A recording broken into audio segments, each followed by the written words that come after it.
I found the number by accident, and I wish I hadn't. Not in some dramatic way either. No late-night snooping or paranoia-fueled digging.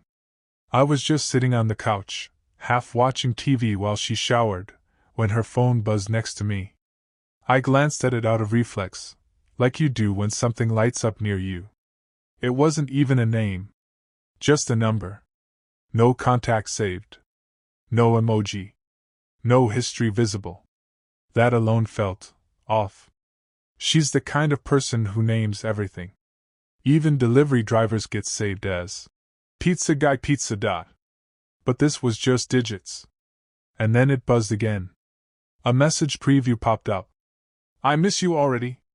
My stomach dropped in a way I can't fully explain. Not sharp. Not immediate panic. Just this slow, heavy sinking feeling, like something inside me quietly gave up before I even understood why. I told myself not to overreact. I wish I had listened to that instinct. We had been together for almost 5 years. Long enough that life had settled into something comfortable. Predictable in a good way. We had routines, Sunday grocery runs, stupid inside jokes, arguing about what to watch and then rewatching the same shows anyway. I trusted her. Completely. Not blindly, just naturally. The kind of trust that grows when nothing bad has happened yet. When your brain has no reason to imagine otherwise. She wasn't secretive. Or at least, I thought she wasn't. We shared bills. We talked about the future. Kids, maybe? A house someday. The boring, solid things people build their lives around. Looking back, there were small things. She guarded her phone more than before. Took it with her everywhere. Even to the bathroom sometimes. At the time, I joked about it. Planning a secret life in there?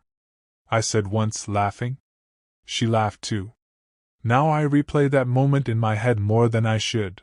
That message kept echoing in my mind. I miss you already. It didn't sound like something a friend sends casually. Not the way it was phrased.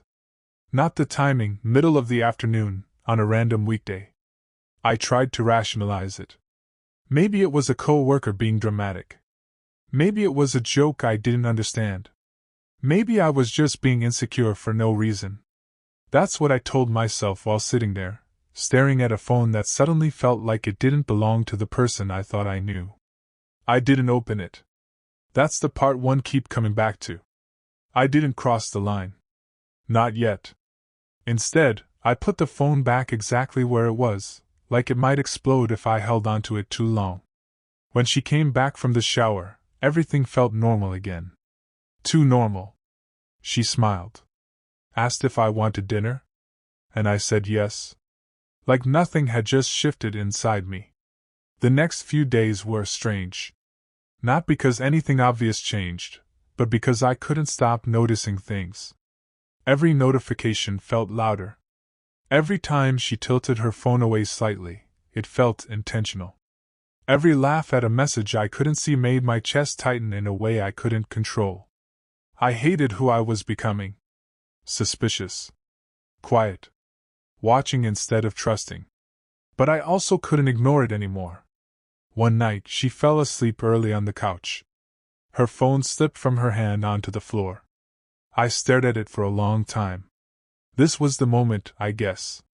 The point where you either step back, or step over something you can't undo. I picked it up. My hands were shaking more than I expected. I told myself I just needed reassurance. Just one look to prove I was being stupid. That's all. That's what I believed. There was nothing. No messages. No suspicious chats. No hidden threads. Everything looked clean. Almost too clean. I checked the usual places. Messages, social apps, email. Nothing. For a second, I actually felt relief. Like I had imagined the whole thing. Like I was the problem. But then I remembered the number. The unsaved one. I went to recent calls. And there it was. Multiple entries. Same number. Late at night. Early mornings. Times I was asleep. Long calls too.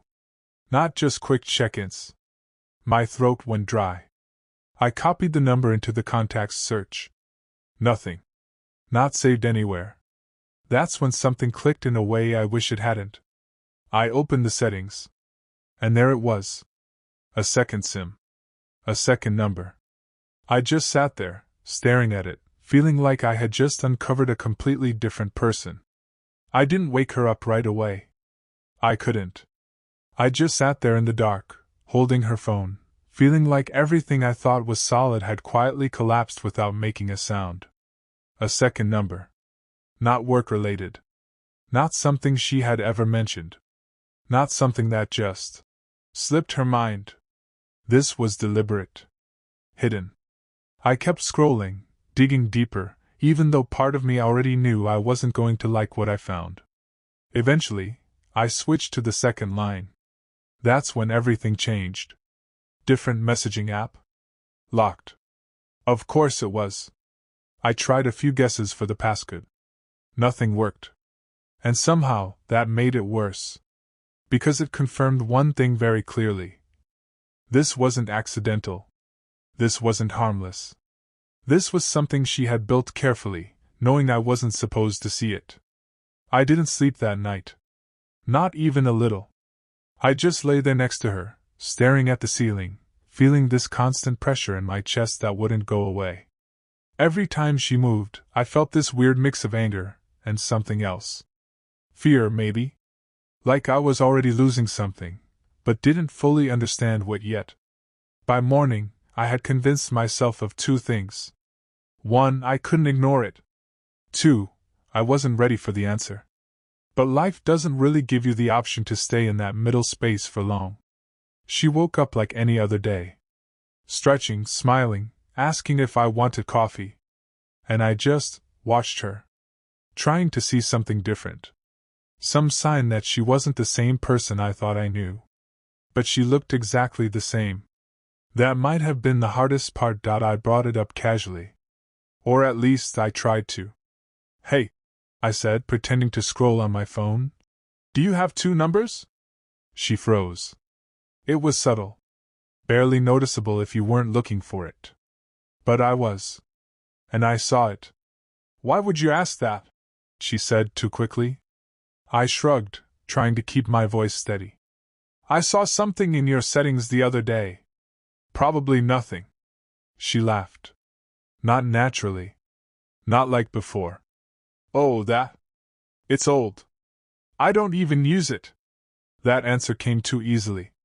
Too rehearsed. Then why is it still active? I asked. That's when the tension really started to show. She looked at me differently. Not defensive exactly. More like calculating. I just never got around to canceling it, she said. And for a moment, I almost let that be enough. But I couldn't let it go. Not after everything. What about the calls? I asked quietly. That's when everything shifted. Her expression changed completely. Not confusion. Not innocence. Just silence. You've been calling someone, I said. Late at night. She stood up. Walked to the kitchen. Didn't answer. That silence was louder than anything she could have said. Who is it? I asked, following her. She leaned against the counter, arms crossed, staring at the floor. It's not what you think, she said. That sentence. That exact sentence. I felt something inside me snap a little. Then tell me what it is, I said. And for a long time, she didn't. When she finally spoke, it came out in pieces. It's just someone I used to know. I laughed. I couldn't help it. Used to know? You're talking to them now. She rubbed her face, clearly stressed now. It's complicated. Of course it was. It's not complicated, I said. You have a second number to talk to someone you're hiding from me. She didn't deny it. That's what hurt the most. Not even an attempt to lie properly. Just this quiet acceptance that the truth was already out. Are you sleeping with him? I asked. She hesitated. Just for a second. But it was enough. and then she nodded. Not even looking at me. I don't remember exactly what I said after that, not word for word, but I know the tone of it. It wasn't calm. It wasn't controlled. It was the kind of anger that comes from somewhere deeper than just being hurt, something closer to humiliation, like I had been standing in a room everyone else understood except me. How long? I kept asking. Over and over. Like if she said a smaller number, it might hurt less. She hesitated before answering, which somehow made it worse than the answer itself. A few months, she said quietly. A few months. Not a mistake. Not a bad night. Not something impulsive she regretted immediately. A sustained, ongoing thing that existed alongside our relationship like some kind of parallel life. A few months? I repeated louder now. So this was happening while we were, what? Planning trips? Talking about moving? Acting like everything was normal? She started crying then. Real tears, not defensive ones. I didn't mean for it to go this far, she said. That sentence made something inside me twist. Because it meant there was a point where it wasn't that far yet. A point where she could have stopped. A point where she knew it was wrong and chose to continue anyway. Why? I asked again, but this time it came out quieter. Not demanding. Just empty. She shook her head, wiping her face. I don't know, she said. It just happened. That answer felt like an insult. Nothing just happens for months. Not calls. Not messages. Not a second number. Not a whole hidden version of your life. Those are decisions. Repeated ones. I didn't plan it, she added quickly, like that would help. But it didn't.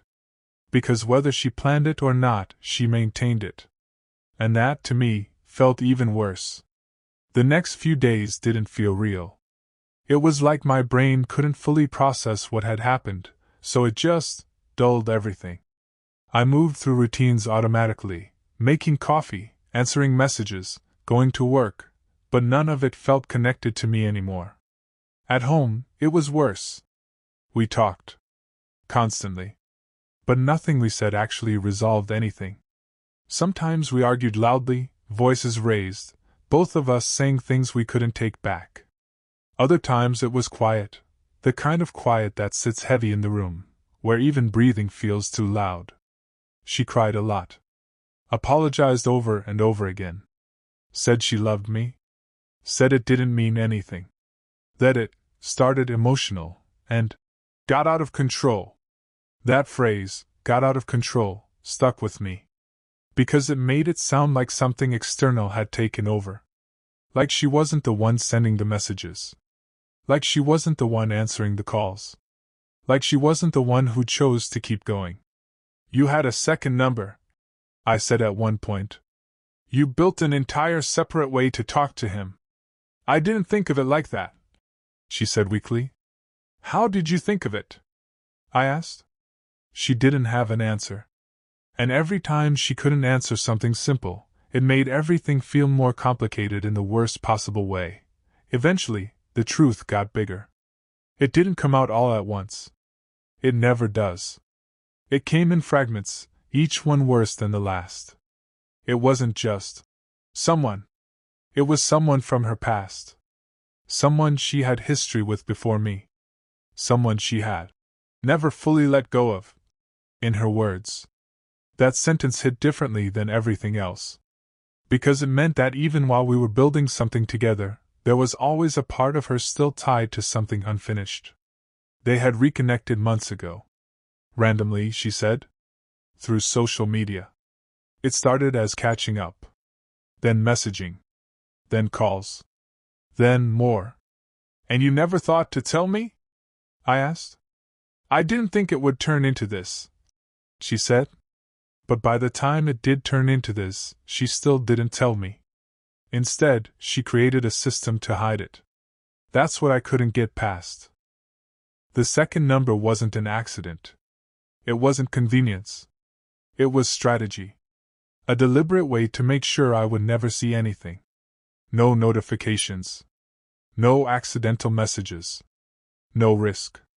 You planned this, I said. No, she insisted, shaking her head. I didn't plan it like that. But you maintained it like that, I replied. And she didn't argue with that. Because she couldn't. We didn't end things right away.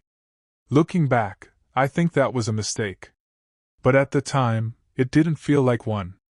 It felt like not wanting to throw away 5 years without trying to fix it. She said she would cut contact. And she did, at least from what I could see. She deleted the second number. Cancelled the SIM. Showed me her phone, her messages, everything. Complete transparency. But transparency after deception doesn't feel like honesty. It feels like damage control. And I hated that I couldn't tell the difference anymore. I started checking things. Not obsessively at first, but enough to notice the shift in myself. If her phone buzzed, I noticed. If she stepped away to answer something, I noticed. If she seemed distracted, even slightly, I noticed. I became someone I never wanted to be. Suspicious. Hyper-aware. Constantly looking for cracks. And she started to feel it too. At first, she was patient. Understanding. I get why you feel this way, she would say. But over time, that patience faded. Replaced by frustration. Then distance. Then something that almost felt like resentment. Like my inability to move on was becoming my failure, not a consequence of what she had done. In the end, there wasn't a dramatic breakup. No final explosion. No moment where everything boiled over. It just wore out. Like something stretched too far that couldn't return to its original shape. We stopped talking about the future. Stopped making plans. Stopped pretending things were okay. Conversations became surface level. Functional. Cold. And one day, we both just kind of understood it was over without saying it directly. She packed some things. I didn't stop her. That might be the part that still bothers me the most. Not the anger. Not even the betrayal. But how quietly it ended after everything. Like something that once meant everything just dissolved into nothing. It's been a while now. Long enough that I can think about it without feeling that immediate, sharp pain. But it left something behind. A kind of hesitation I didn't have before. A voice in the back of my mind that questions things I used to accept without thinking. I still remember that message. I miss you already. Such a simple sentence. But now I know how much can exist behind something that small. And honestly, I don't think I'll ever read a message like that the same way again.